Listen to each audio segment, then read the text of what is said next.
Hello students, कैसे हैं आप लोग। आज के इस लेक्चर में हम लोग डिस्कस करने वाले हैं कार्डियक साइकिल और वर्किंग ऑफ हार्ट के बारे में। तो आज के लेक्चर में हम ये देखेंगे कि हमारा जो हार्ट होता है वो किस तरह से अपना वर्क करता है या कार्डियक साइकिल क्या होती है। ठीक है, तो इसके बारे में हम डिस्कस करेंगे। इसके पिछले जो लेक्चर था वो हार्ट बीट के ऊपर था, आपने वो लेक्चर देखा होगा। तो उसमें हमने डिस्कस किया था कि हार्ट बीट क्या होती है। उसमें हमने आपको ये बताया था कि हार्ट बीट जो होती है वो किन किन फैक्टर से अफेक्टेड होती है, ये हमने डिस्कस कर लिया था। ठीक है, हमने regulation of cardiac activity discuss किया था। हमने अपने पुराने लेक्चर्स में, मतलब पिछले लेक्चर्स में ये डिस्कस किया था कि हार्ट के ऊपर रेगुलेशन किस तरह से होता था। वहां पर हमने डिस्कस किया था कि हार्ट हमारा मायोजेनिक है, मतलब कि हार्ट में जो बीट ओरिजिनेट हो रहा है वो नर्वस सिस्टम से नहीं आ रहा है। एक हार्ट के अंदर ही एक डिवाइस है जो कि बीट क्रिएट कर रही है। ठीक है ना, वो डिवाइस कौन सी थी? SA node. ठीक है ना, तो वहां से बीट क्रिएट हो रहा था, बीट की इंफॉर्मेशन क्रिएट हो रही थी वहां से। ठीक है, तो उसके बावजूद भी हमने ये देखा था कि हार्ट बीट को इनडायरेक्टली केमिकल फैक्टर्स और हमारा जो नर्वस सिस्टम जो होता है वो उसको प्रभावित करता है। ठीक है ना, तो वो हमने अपने पिछले लेक्चर्स में देख लिया था। हार्ट बीट के ऊपर और हार्ट बीट के रेगुलेशंस के ऊपर कुछ आउट ऑफ एनसीईआरटी क्वेश्चंस हमने पुराने एग्जामिनेशन में देखे हैं, तो उन क्वेश्चन के ऊपर डिस्कस कर लें ताकि बाय द वे कोई भी ऐसा क्वेश्चन एग्जामिनेशन में आता है तो आपका लॉस नहीं होना चाहिए। ठीक है ना, तो ये टीचर की रिस्पॉन्सिबिलिटी होती है कि स्टूडेंट को नीट के लिए कितना पढ़ाना है, ये टीचर की रिस्पॉन्सिबिलिटी होती है कि एनसीईआरटी का एक भी पॉइंट मिस नहीं होना चाहिए। इसके साथ साथ जो भी एडिशनल पॉइंट पूछे गए हैं, जो भी आउट ऑफ एनसीईआरटी जो इंफॉर्मेशन पूछी गई है वो भी स्टूडेंट को प्रॉपरली प्रोवाइड करनी चाहिए। ठीक है, तो हार्ट बीट के ऊपर कुछ आउट ऑफ एनसीईआरटी जो क्वेश्चन पूछे गए हैं थोड़ा हम उसके बारे में डिस्कस कर लें, फिर उसके बाद हम कार्डियक साइकिल के ऊपर आते हैं। ठीक है, तो हम उन प्रॉब्लम्स को देखते हैं। अब क्वेश्चन क्या पूछे गए हैं? क्वेश्चन ये पूछे गए हैं कि यदि कार्बन डाइऑक्साइड का कंसंट्रेशन ब्लड में इंक्रीज होता है तो उससे हार्ट बीट के ऊपर किस तरह का प्रभाव पड़ना है। ठीक है, यदि कार्बन डाइऑक्साइड का कंसंट्रेशन बढ़ता है तो कार्बन डाइऑक्साइड के कंसंट्रेशन की वजह से हम अच्छी तरह से जानते हैं कि हमारे जो कैरोटिड आर्टरी के अंदर और हमारे जो एओर्टा के अंदर जो रिसेप्टर्स हैं, जो ऑस्मो रिसेप्टर्स हैं, वो क्या हो जाएंगे? सेंसिटाइज हो जाएंगे और इसकी इंफॉर्मेशन किसके पास पहुंचेगी? ब्रेन के पास पहुंचेगी। ठीक है, अब पुराने लेक्चर्स में हमने आपको बताया था कि हार्ट की एक्टिविटी को ब्रेन का कौन सा पार्ट रेगुलेट करता है? हमारा ब्रेन का मेडुला ऑब्लांगाटा हार्ट की एक्टिविटी को कंट्रोल करता है। यहां पर कौन सा सेंटर होता है? मेडुला ऑब्लांगाटा में कार्डियोवैस्कुलर सेंटर होता है। ठीक है, अब कार्बन डाइऑक्साइड का कॉन्सेंट्रेशन बढ़ गया तो कार्बन डाइऑक्साइड के कॉन्सेंट्रेशन बढ़ने पर हमारे मेडुला ऑब्लांगाटा से इंफॉर्मेशन ANS के थ्रू, देखिए हार्ट के ऊपर मेडुला ऑब्लांगाटा जो रेगुलेट करता है, किसके थ्रू रेगुलेट करता है? ANS के थ्रू रेगुलेट करता है। ठीक है, तो जब भी क्या हुआ कि कार्बन डाइऑक्साइड का कॉन्सेंट्रेशन ब्लड में बढ़ा, कार्बन डाइऑक्साइड का कॉन्सेंट्रेशन बढ़ते बराबर कौन एक्टिव हो गए?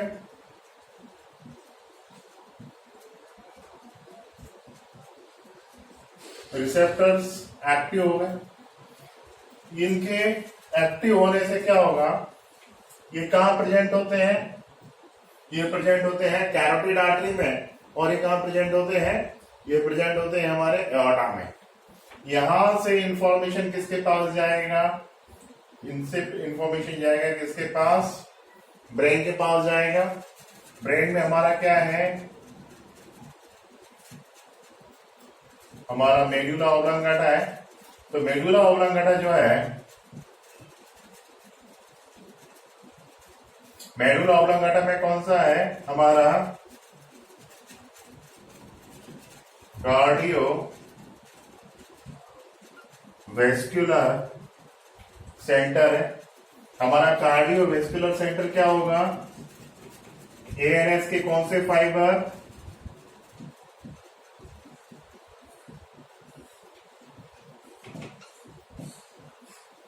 सिंपैथेटिक फाइबर्स के थ्रू क्या होगा, रेगुलेशन होगा। अब इस सिंपैथेटिक फाइबर क्या करेंगे, ये सिंपैथेटिक फाइबर जो है ये हमारे हार्ट के ऐसे नोड के पास जाएंगे, के पास ही होते हैं, पास तक जाते हैं और वहां पर ये क्या करते हैं कि वहां पर ये एड्रेनलिन और नॉर एड्रेनलिन जैसे सब्सटेंस का सिक्रीशन करते हैं। ये एड्रेनलिन और नॉर एड्रेनलिन क्या करेगा, ये एड्रेनलिन और नॉर एड्रेनलिन क्या करेंगे, ये हार्ट की रेट को बढ़ाएंगे। तो जब भी CO2 का कॉन्सेंट्रेशन बढ़ता है तो CO2 का कॉन्सेंट्रेशन बढ़ने से क्या होगा, हमारे एड्रेनलिन और एड्रेनलिन पहुंच गए। अब इससे क्या होना है, क्या एड्रेनलिन और एड्रेनलिन ये न्यूरोट्रांसमीटर है, आप जानते हो अच्छी तरह से कि सिंपैथेटिक नर्व फाइबर ऐसे नोड के पास जाकर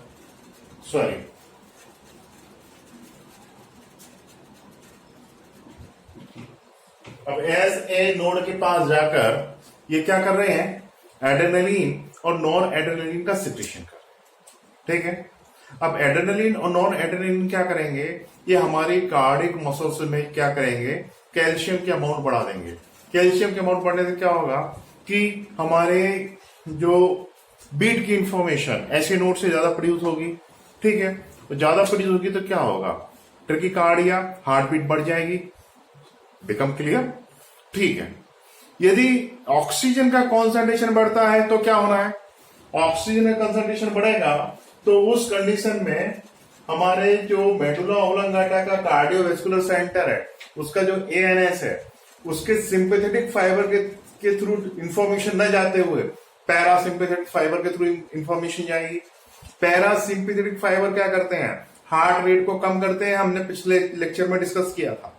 क्यों, वो किसका सिक्रीशन करेंगे, वो सिक्रीशन करेंगे किसका, एसिटाइल कोलिन का। उसकी वजह से क्या होगा कि हार्ट रेट कम हो जाएगा। ठीक है, तो जब भी ब्लड में ऑक्सीजन सैचुरेशन बढ़ता है तो हार्ट बीट कम होता है और CO2 का कॉन्सेंट्रेशन बढ़ता है तो हार्ट बीट बढ़ जाता है। तो पुराने एग्जामिनेशन में इस तरह के क्वेश्चंस पूछे गए थे तो इसके आंसर आपको पता होना चाहिए। ठीक है, इट बिकम क्लियर। ठीक है, ये हो गया। अब इसके बाद एक क्वेश्चन और पूछा जाता है कई बार डिफरेंट एग्जामिनेशन में कि यदि वेगस नर्व को काट दिया जाए तो हार्ट बीट पे क्या असर पड़ेगा। तो देखिए, हम नर्वस सिस्टम में डिस्कस करेंगे कि नर्व्स दो तरह की होती हैं। ठीक है, अब जैसे ये हमारा CNS है। ठीक है, CNS में कौन कौन आता है, CNS में आता है ब्रेन और स्पाइनल कॉर्ड। ब्रेन से जो नर्व निकलती हैं उन नर्व्स को क्या बोला जाता है, उन नर्व को हम बोलते हैं क्रेनियल नर्व। और जो नर्व स्पाइनल कॉर्ड से निकलती हैं इन नर्व्स को क्या बोला जाता है, इन्हें हम बोलते हैं स्पाइनल नर्व। तो 10th नंबर की एक क्रेनियल नर्व होती है ह्यूमन बीइंग में, उस नर्व को हम क्या बोलते हैं, उसे हम बेसिकली वेगस नर्व के नाम से जानते हैं।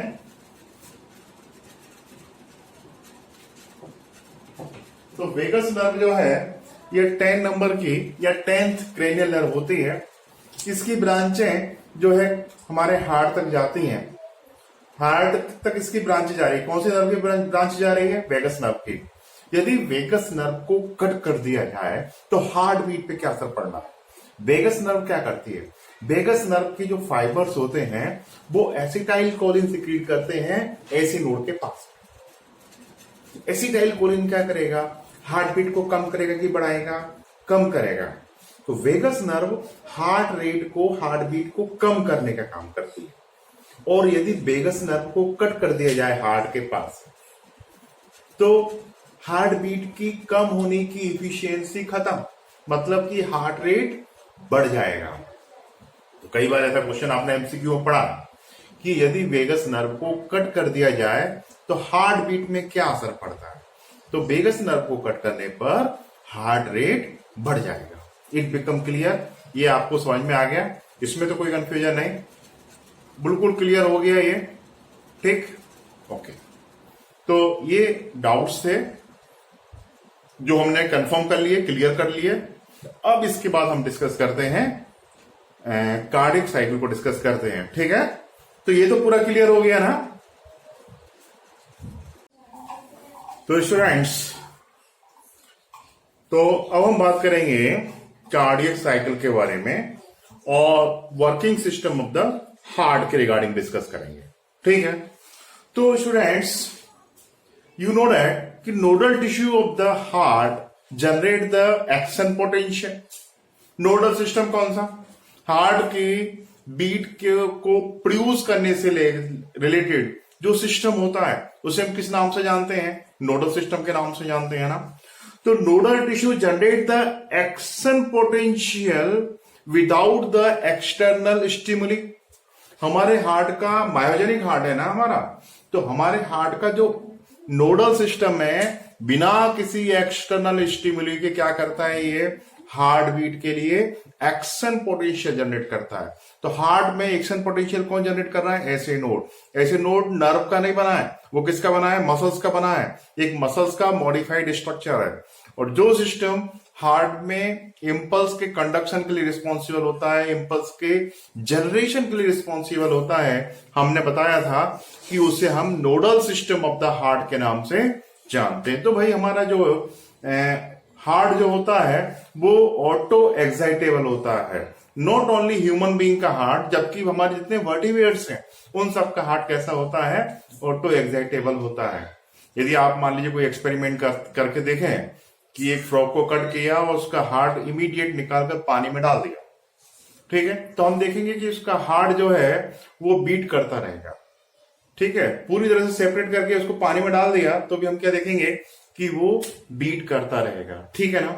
तो अब हमारा हार्ट जो होता है 1 मिनट में कितनी बार बीट करता है? एवरेज जो वैल्यू है वो है 72 बीट पर मिनट। मतलब कि हमारा हार्ट 1 मिनट में 72 बार बीट करता है, ठीक है। अब 1 मिनट में हमारे हार्ट के अंदर जितनी सारी एक्टिविटी होती हैं, तो all activity occur in a single beat of the heart is known as the cardiac cycle. इसको हम अदर तरीके से भी डिफाइन कर सकते हैं। कैसे डिफाइन कर सकते हैं? कि event associated with one heart beat is known as cardiac cycle. तो इतने सारे इवेंट जो एक हार्ट बीट से एसोसिएटेड हैं उसे हम क्या बोलेंगे? कार्डियक साइकिल के नाम से जानेंगे, ठीक है। तो सबसे पहले तो हम बात करते हैं डेफिनेशन की। डेफिनेशन क्या है कार्डियक साइकिल की? कि the event associated with one heart beat is called cardiac cycle.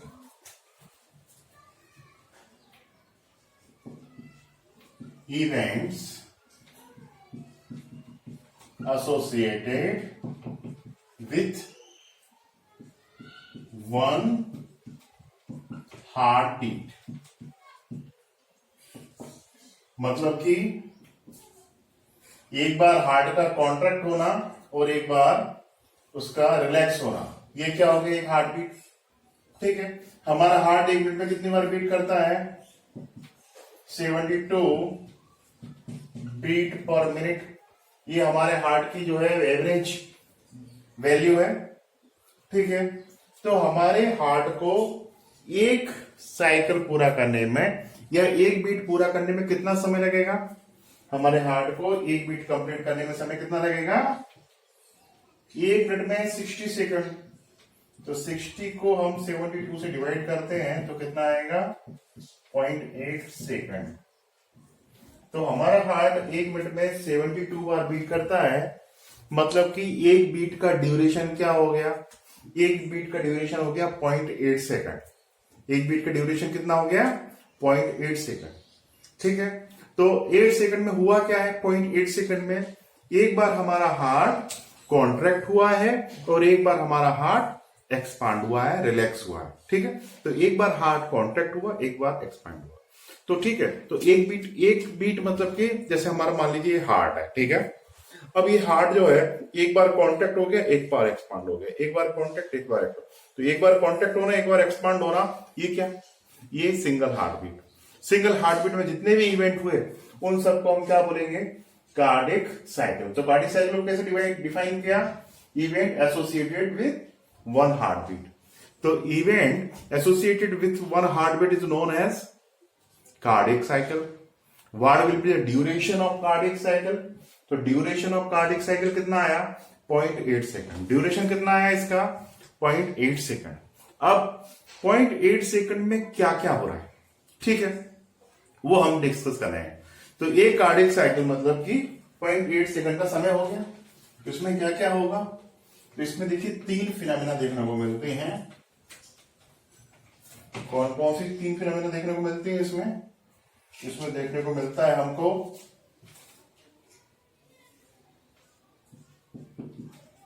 Joint diastole, फिर उसके बाद एट्रियल सिस्टोले, उसके बाद वेंट्रिकल सिस्टोले, और फिर उसके बाद जॉइंट डायस्टोल। ठीक है, तो इस तरह से हम किधर क्या देखा कि पूरे के पूरे कार्डिक साइकिल में 3 इवेंट दिखाई देते हैं। ठीक है, इसमें पहला, दूसरा, तीसरा ऐसा बोलना का कोई औचित्य नहीं है, ऐसा बोलना नॉन सिग्निफिकेंट है। क्यों, क्योंकि देखो ये साइकिल है, आप कहीं से भी जाते हो तो घूम फिर के वापस वहीं पे आ जाते हो। जैसे कि कई बार स्टूडेंट बोलते हैं कि एनसीईआरटी में लिखा है कि जॉइंट डायस्टोल फर्स्ट स्टेप है, और कुछ प्राइवेट बुक्स में लिखा है कि आर्टरियल सिस्टोल फर्स्ट स्टेप है। तो no any confusion, it's a cycle. आप कहीं से भी जाएंगे तो वापस घूम फिर के वहीं आ जाएंगे। ठीक है, तो जैसे हम यहां से चले, जॉइंट डायस्टोल से चले, उसके बाद क्या आया, आर्टरियल सिस्टोल आया, उसके बाद क्या आया, वेंट्रिकल सिस्टोल आया, और फिर वापस हम कहां पहुंच गए, जॉइंट डायस्टोल पर पहुंच गए। ठीक है ना, तो हमारा जो कार्डिक साइकिल होता है ना, इस कार्डिक साइकिल में 3 इवेंट होते हैं। कौन कौन से, जॉइंट डायस्टोल, आर्टरियल सिस्टोल और वेंट्रिकल सिस्टोल। ठीक है, इट बिकम क्लियर। ठीक, अब कार्डिक साइकिल में इतना तो समझ में आया, आपको क्लियर हो गया। अब इसमें क्या क्या इवेंट होते हैं वो अपन देख लेते हैं। ठीक, तो सबसे पहले हम बात करने वाले हैं किसके बारे में, जॉइंट डायस्टोली के बारे में बात करते हैं। ठीक,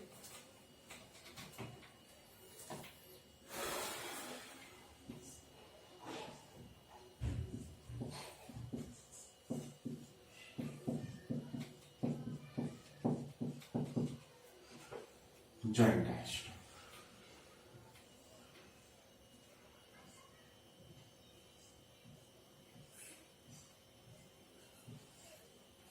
ठीक। अब हम देखते हैं कि ये जो जॉइंट डायस्टोल है इसमें क्या होता है। इसमें देखो जॉइंट वर्ड यूज किया है ना, मतलब कि ये आर्ट्रियम के भी रिगार्डिंग है और वेंट्रिकल के।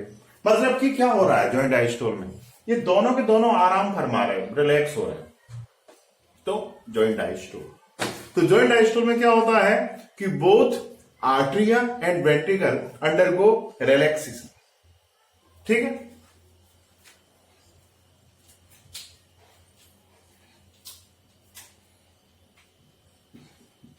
both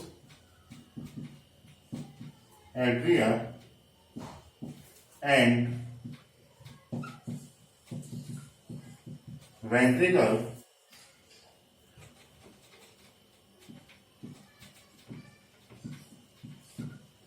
undergoes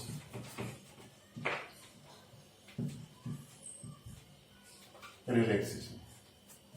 मतलब हुआ क्या है कि दोनों के दोनों थक गए बेचारे काम करके ना। एक तो अभी इस समय क्या हुआ है कि हमारा आर्ट्रिया और हमारा जो है वेंट्रिकल्स, आर्ट्रिया और वेंट्रिकल्स दोनों के दोनों क्या कर रहे हैं, आराम फरमा रहे हैं। ठीक है ना, अब आराम का टाइम तो ज्यादा होगा ना, तो इसमें जो ड्यूरेशन होता है, इसका जॉइंट डायस्टोल का जो ड्यूरेशन होता है ना, वो ड्यूरेशन कितना होता है 0.4 सेकेंड। तो जॉइंट डायस्टोल का जो ड्यूरेशन होता है वो क्या होता है 0.4 सेकंड का होता है। अब जॉइंट डायस्टोल में हो क्या रहा है जरा समझो। जॉइंट डायस्टोल में हो ये रहा है कि राइट आर्टरिया वेना कावा से ब्लड रिसीव कर रहा है। वाल्व इसके सभी खुले हुए हैं, किसके, राइट आर्टरियम के, और ये हमारा वेना कावा से ब्लड रिसीव कर रहा है, सुपीरियर वेना कावा से, इंफीरियर वेना कावा से, और उसके बाद कोरोनरी साइनस से ब्लड रिसीव कर रहा है। ठीक है, कौन सा, राइट आर्टरियम। कौन सा ब्लड रिसीव कर रहा है, ये रिसीव कर रहा है कौन सा, डीऑक्सीजनेटेड ब्लड। ठीक है, और जॉइंट डायस्टोल में क्या होगा कि हमारा जो लेफ्ट आर्टरियम क्या करेगा, left atrium receive the blood from the pulmonary veins. ये किससे ब्लड रिसीव करेगा, पल्मोनरी वेन से ब्लड रिसीव करेगा। तो इस समय होता क्या है कि हमारा जो राइट आर्टरिया, ये राइट आर्टरिया किससे ब्लड रिसीव करेगा,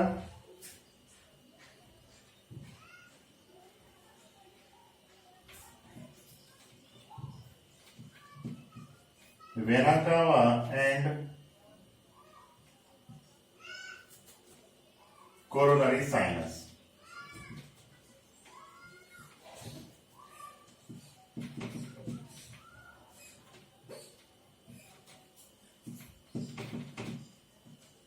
तो साइनसिस से क्या हो रहा है कि राइट आर्टरिया ब्लड रिसीव कर रहा है। कौन सा ब्लड रिसीव कर रहा है, ये इसको मिल रहा है बेचारे को डीऑक्सीजनेटेड ब्लड।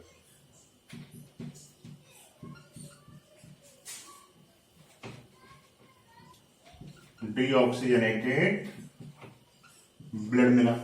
ठीक है, अब इसको देखो, लेफ्ट आर्टरिया, लेफ्ट आर्टरिया किससे ब्लड रिसीव करेगा, ये ब्लड रिसीव करेगा किससे, पल्मोनरी वेन से। तो इस समय हुआ क्या, इस समय जो हमारा लेफ्ट आर्टरिया है, ये ब्लड किससे रिसीव कर रहा है,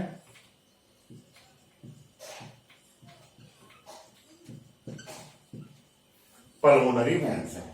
तो राइट आर्टरिया इस समय डीऑक्सीजनेटेड ब्लड रिसीव करने में लगा हुआ है, लेफ्ट आर्टरिया पल्मोनरी वेन से ऑक्सीजनेटेड ब्लड रिसीव करने में लगा हुआ है। कब, at the time of joint diastole. ठीक है, और इस समय क्या है, हमारे आर्टरियो वेंट्रिकुलर वाल्व ओपन है। कौन से वाल्व ओपन है इस समय, आर्टरियो वेंट्रिकुलर वाल्व ओपन है, और ब्लड आर्टरिया से किधर जा रहा है, किधर जा रहा है, आर्टरिया से ब्लड जा रहा है वेंस में, वेंट्रिकल में। ठीक है, ये कौन सा वाल्व होगा, राइट आर्टरिया राइट वेंट्रिकल के बीच में कौन सा वाल्व होगा, ट्राइकस्पिड वाल्व। और राइट लेफ्ट आर्टरिया लेफ्ट वेंट्रिकल के बीच में कौन सा वाल्व होगा, बाइकस्पिड वाल्व। तो बताओ, जब इधर ब्लड की एंट्री हो रही है, मतलब इस तरह से ब्लड की एंट्री हो रही है इस समय, ठीक है, इस समय ब्लड इसमें आ रहा है, चलो ठीक है, सॉरी, हाँ, तो बताओ जॉइंट डायस्टोल समय क्या हो रहा है, राइट आर्टरिया ब्लड रिसीव कर रहा है, लेफ्ट आर्टरिया भी ब्लड रिसीव कर रहा है, ट्राइकस्पिड वाल्व ओपन है, बाइकस्पिड वाल्व ओपन है, और हो क्या रहा है, हो ये रहा है कि ब्लड जो है राइट आर्टरिया से राइट वेंट्रिकल में जा रहा है, और लेफ्ट आर्टरिया से लेफ्ट वेंट्रिकल में जा रहा है। इस समय क्या है, इस समय ये वाले जो वाल्व हैं ये पूरी तरह से बंद है। तो आप देखेंगे ये क्या है, एओर्टा, ये क्या है,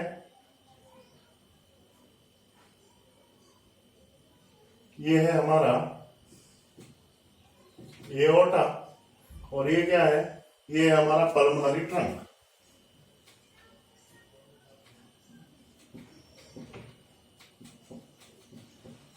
और ये वाल्व कौन से हैं, इन वाल्व को हम बोलते हैं सेमी ल्यूनर वाल्व।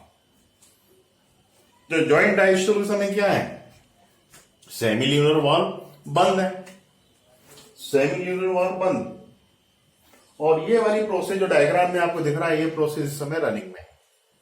ठीक है, जॉइंट डायस्टोल कैसे हुआ समझ में आ गया आपको, डायग्राम पूरा दिख रहा है आपको।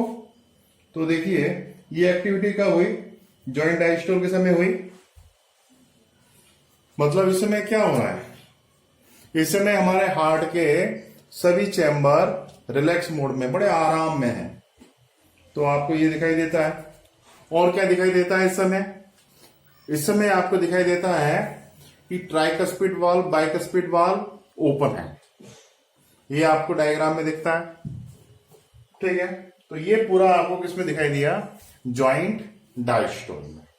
ठीक है, बट इस समय जॉइंट डायस्टोल के समय सेमील्यूनर वाल्व का क्या होता है, तो जॉइंट डायस्टोल के समय सेमील्यूनर वाल्व क्लोज। अच्छा, इस समय थेवेसियन वाल्व ओपन। कहां होता है थेवेसियन वाल्व, राइट आर्टरिया और कोरोनरी साइनस के बीच में। इस समय यूस्टेशियन वाल्व ओपन। कहां होता है, इंफीरियर वेना कवा और राइट आर्टरिया के बीच में, वो ओपन। इस समय आर्ट्रियोवेंट्रिकुलर वाल्व मतलब bicuspid valve, tricuspid valve open. किस समय, जॉइंट डायस्टोल के समय। इसमें से एमसीक्यू बहुत बनते हैं, बच्चे कंफ्यूजन में रहते हैं, इसलिए मैं आपको ये बताया। क्लियर हो गया। अब जॉइंट डायस्टोल के बाद हम बात करेंगे किसके बारे में, अब हम बात करेंगे आर्ट्रियल सिस्टोल के बारे में। ठीक, ये तो क्लियर हो गया ना।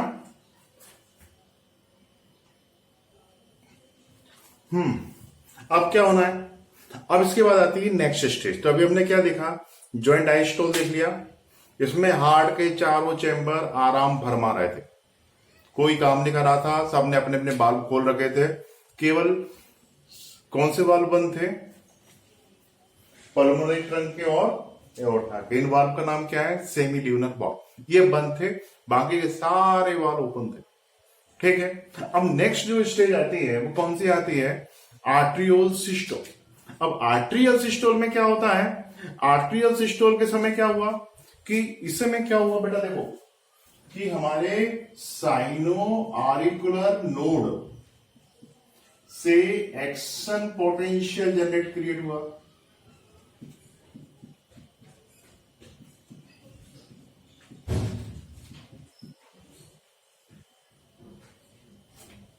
कौन सा पोटेंशियल जनरेट हुआ इस समय, एक्शन पोटेंशियल जनरेट हुआ। अब या हम ऐसे बोल सकते हैं कि वेव ऑफ कॉन्ट्रैक्शन ऐसे नोड से क्रिएट हुई। ऐसे नोड से जब वेव ऑफ कॉन्ट्रैक्शन क्रिएट होगी तो ऐसे नोड कहां है, ऐसे नोड तो यार हमारे राइट आर्टरी में ना। तो जैसे वेव ऑफ कॉन्ट्रैक्शन यहां पे क्रिएट होगी तो ये पूरी की पूरी आर्टरिया की वॉल में वेव ऑफ कॉन्ट्रैक्शन स्प्रेड हो जाएगी।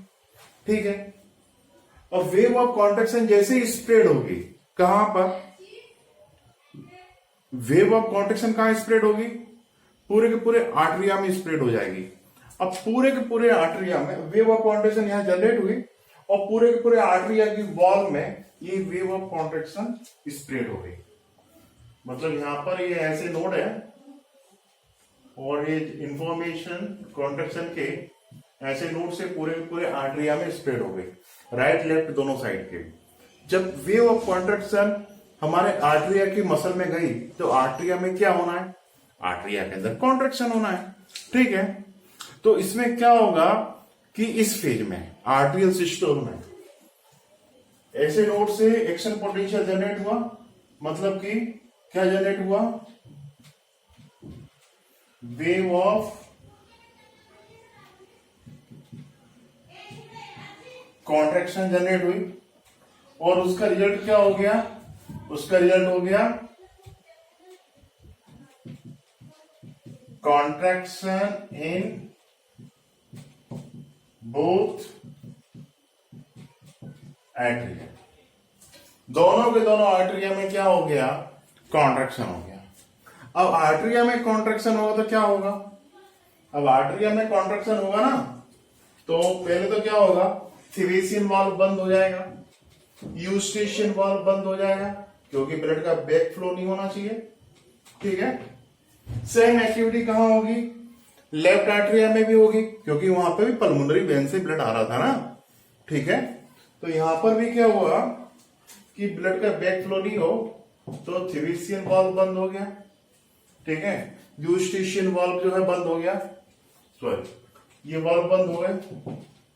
अब क्या होगा कि ये वाल्व बंद हो गए। अब देखो इस आर्टरिया की वॉल में क्या हो रहा है, कॉन्ट्रैक्शन। आर्टरिया की वॉल में कॉन्ट्रैक्शन हो रहा है,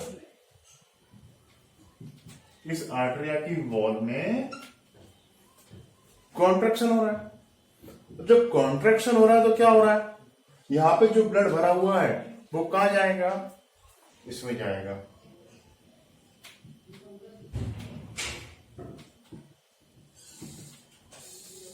जो ब्लड यहां पे भरा हुआ था, आर्टरिया में भरा हुआ था, वो ब्लड कहां जाएगा, वो ब्लड किधर जाना है, वो ब्लड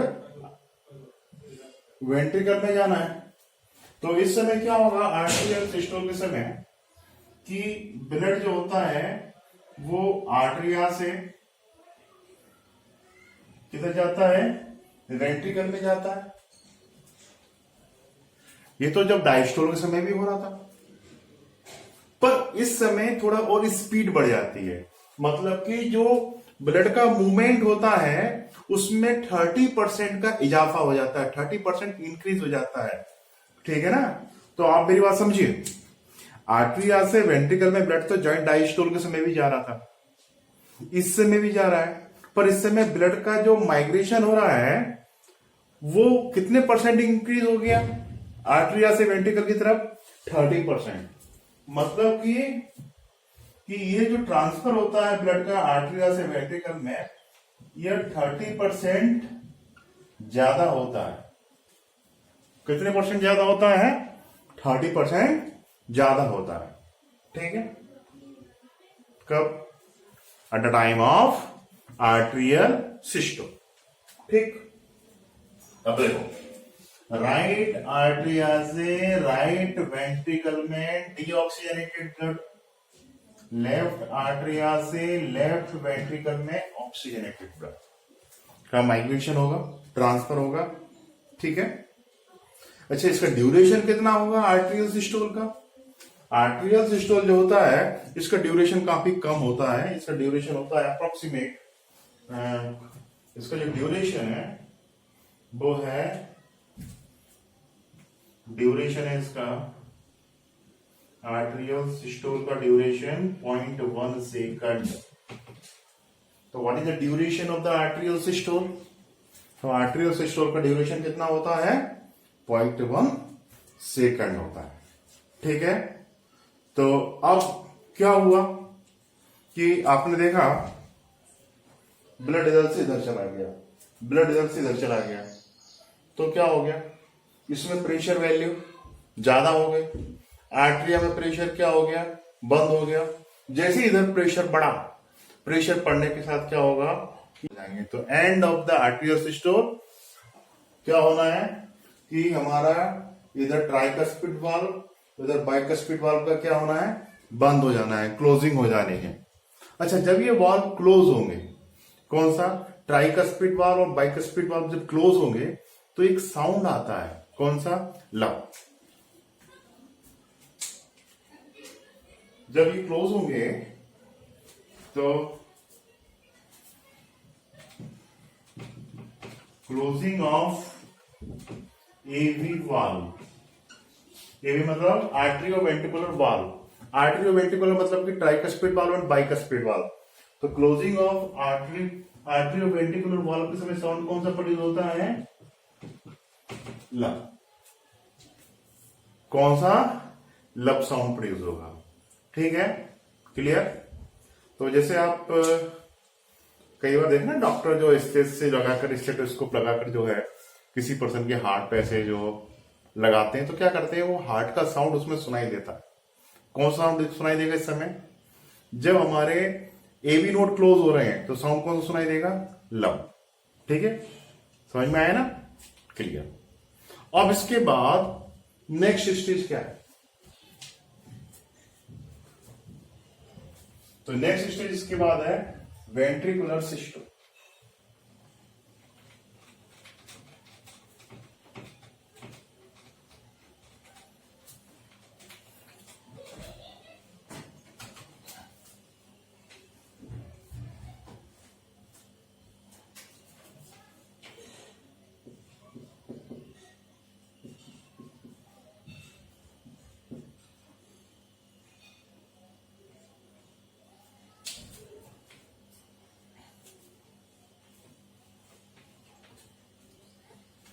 ये तो क्लियर हो गया ना, इसमें तो कोई प्रॉब्लम नहीं। अब वेंट्रिकुलर सिस्टोल को देखते हैं।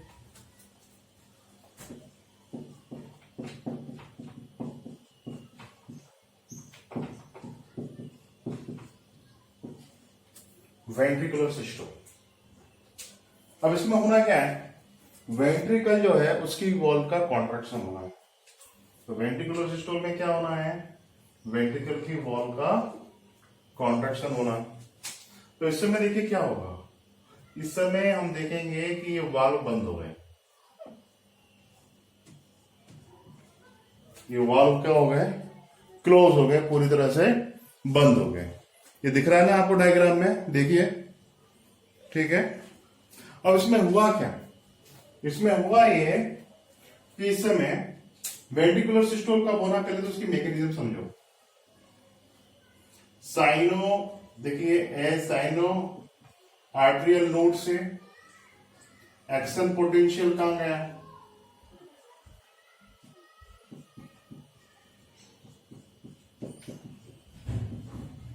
हमारा जो एक्शन पोटेंशियल था वो कहां गया? एबी नोड के पास गया। एबी नोड से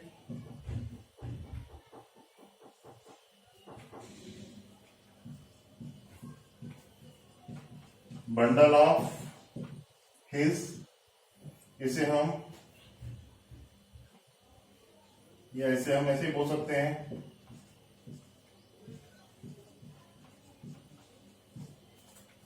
आर्ट्रियोवेंट्रिकुलर बंडल्स में गया।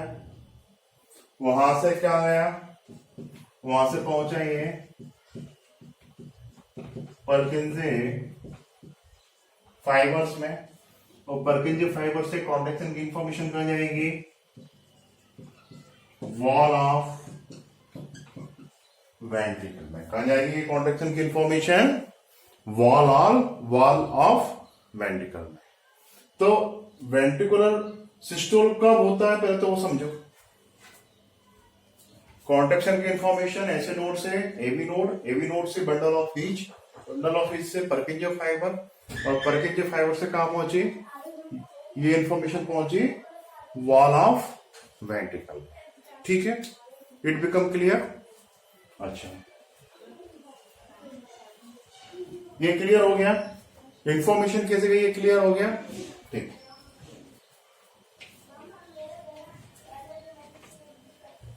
अब इसका ड्यूरेशन कितना होता है?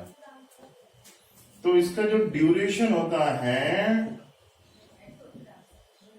वो होता है 0.3 सेकंड। तो वेंट्रिकुलर सिस्टोल का ड्यूरेशन कितना है? 0.3 सेकंड। अब इस समय क्या होगा? इस समय होगा contraction in the wall of ventricles. क्या होना है इस समय? Contraction in wall of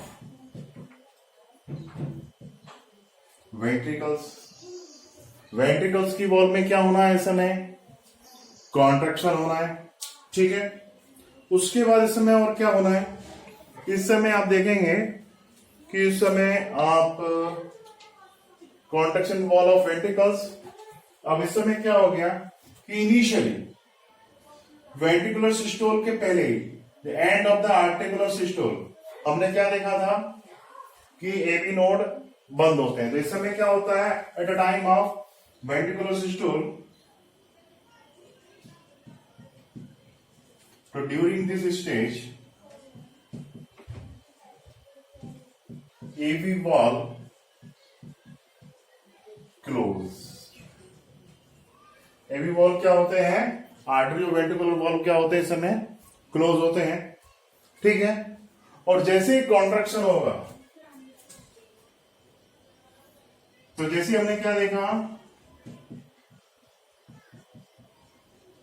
contraction in ventricle wall में जैसे ही कॉन्ट्रैक्शन हुआ, तो जैसे यहां प्रेशर बढ़ा, प्रेशर बढ़ते बराबर क्या होता है कि ये वॉल्व ओपन हो जाते हैं। कौन से वॉल्व ओपन हो गए,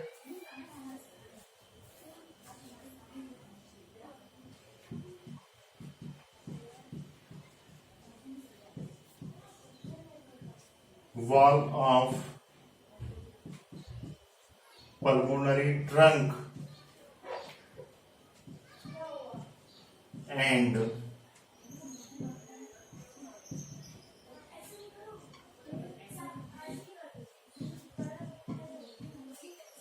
तो हमने क्या देखा कि जैसे वेंट्रिकल की वॉल में कॉन्ट्रैक्शन हुआ, तो उस प्रेशर की इफेक्ट की वजह से, प्रेशर ग्रेडियंट की वजह से क्या होगा कि यहाँ पर जो सेमी ल्यूनर वॉल है वो ओपन हो जाएंगे। अब राइट आर्टरियम से डीऑक्सीजनेटेड ब्लड कहाँ जाना है, वो ये कहा जाएगा, पल्मोनरी ट्रंक में जाएगा। लेफ्ट वेंट्रिकल से ऑक्सीजनेटेड ब्लड कहाँ जाना है, एओर्टा में जाना है। एओर्टा से ब्लड पूरी की पूरी बॉडी में स्प्रेड हो जाएगा। समझ में आ गया, ठीक है। अब इसके बाद वेंट्रिकुलर सिस्टोल के बाद फिर क्या आएगा, फिर हमारा जॉइंट डायस्टोल, ठीक है। तो इस समय क्या होता है, जैसे सेमी ल्यूनर वॉल्व ओपन होते हैं, इस समय कौन सा साउंड प्रोड्यूस होता है, इस समय साउंड कौन सा आता है, इस समय साउंड आएगा डब। तो डब साउंड जो कब आता है, वो कब आता है, opening of semi lunar valve. तो जब भी सेमी ल्यूनर वॉल्व, आप देखिए डायग्राम में दिख रहा होगा आपको कि जब भी सेमी ल्यूनर वॉल्व ओपन होते हैं उस समय आपको एक साउंड देखने को मिलेगा। कौन सा साउंड देखने को मिलेगा उस समय, डब साउंड देखने को मिलेगा, ठीक है। तो डब साउंड कब आ रहा है, ये आएगा and of the semi lunar valve के क्लोजिंग के टाइम। देखो ये वॉल्व ओपन हुए, कौन से सेमी ल्यूनर वॉल्व ओपन हुए, ओपन होते बराबर ब्लड कहां चला गया, इसमें चला गया, किसमें चला गया, पल्मोनरी ट्रंक में चला गया और एओर्टा में चला गया। और जाते बराबर जैसे ही ब्लड जाया गया, तो जाते बराबर बैक फ्लो नहीं होना चाहिए, और क्या होना चाहिए, सेमी ल्यूनर वॉल्व क्लोज हो जाने चाहिए। तो एक्चुअली में जो डब साउंड आ रहा है, कब आ रहा है, ये क्लोजिंग, ये ओपन हो गए, और ओपन होने के बाद में जैसे ये क्लोज होंगे,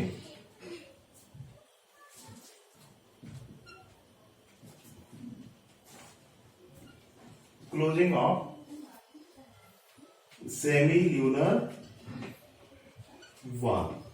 तो जैसे ही closing of semi lunar valve होगा, एओर्टा ओपन, अच्छा, ये semi lunar valve of the pulmonary trunk and aorta become open, और ओपन होने के बाद जैसे ब्लड गया तो ये वॉल्व क्या हो जाएंगे, क्लोज। जैसे ब्लड चला गया पल्मोनरी जैसे ब्लड हमारा चला गया पल्मोनरी ट्रंक में और इसमें एओर्टा में, तो सेमी ल्यूनर वॉल्व क्या है, इस तरह के वॉल्व है, ठीक है। वेंट्रिकल में जैसे प्रेशर आया तो ये ओपन हो गए, और ब्लड चला गया तो ये बंद, ठीक है। तो जैसे ये बंद हुए, सेमी ल्यूनर वॉल्व जैसे ही बंद हुए, तो साउंड कौन सा आएगा, डब। अच्छा, और हमारे एवी वॉल्व के बंद होने पे कौन सा साउंड आया था, लब। तो जब भी हम स्टेट से किसी पेशेंट को चेक करते हैं और हमने जैसे उसको चेक किया, तो हमारे कान पे साउंड सुनाई देता है, लब डब लब डब लब डब। तो वो साउंड जो है किसकी वजह से आ रहा है, समझ में आया ना आपको, लब साउंड आया किसकी वजह से, closing of AV valve. Dub sound किसकी वजह से आया, closing of semi lunar valve, ठीक है, क्लियर। तो वेंट्रिकुलर सिस्टोल समझ में आ गया। तो आपने क्या देखा, आपने ये देखा कि पूरी की पूरी जैसे कार्डियक साइकिल है, तो पूरी की पूरी कार्डियक साइकिल में आपने ये देखा कि 0.1 सेकंड का क्या था, एट्रियल सिस्टोल कितने का था ये, 0.1 सेकंड। ठीक है, वेंट्रिकुलर, उसके बाद क्या आया,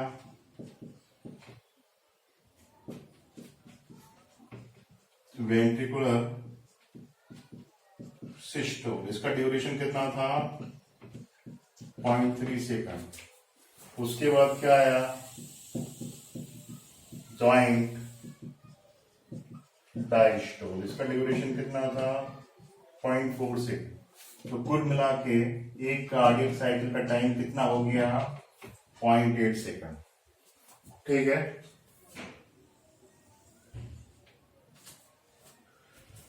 तो आपने क्या देखा, जॉइंट डायस्टोल 4 सेकंड का, आर्टरियल सिस्टोल 0.1 सेकंड का, वेंट्रिकुलर सिस्टोल 0.3 सेकंड का। इस तरह से ओवरऑल जो टाइम हो गया वो कितना हो गया, 0.8 सेकंड। ठीक है, तो इसका क्या होता है, हमारा कार्डियक साइकिल होता है। तो it become clear, cardiac cycle क्या होता है, ये क्लियर हो गया।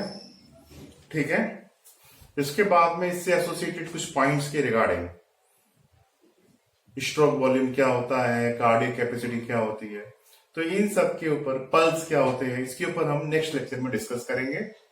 तो आज के लेक्चर में इतना सफिशिएंट।